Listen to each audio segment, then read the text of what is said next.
Hi guys! Today we are learning how to use guided access on iPhone. First, unlock your iPhone and open the Settings app from your home screen. This is where you can access different system features and customize your device. We'll begin by enabling guided access. In the Settings menu, scroll down and tap Accessibility.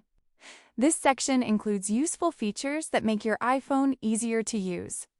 Guided access is located here. Scroll to the bottom of the Accessibility menu and select Guided Access.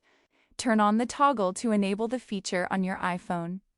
Once enabled, you're ready to use guided access in any supported app.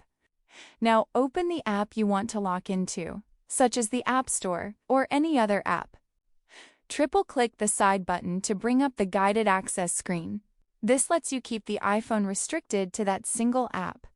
When the guided access screen appears, tap Start in the top right corner. If prompted, create a new passcode and verify it. This passcode will be required whenever you want to end the guided access session. To exit guided access, triple-click the side button again. Enter your guided access passcode to unlock the controls. Finally, tap End in the top left corner to return to normal iPhone use. And that's how you can easily use guided access on your iPhone. If this video helped you, make sure to subscribe and comment below for more simple iPhone tutorials.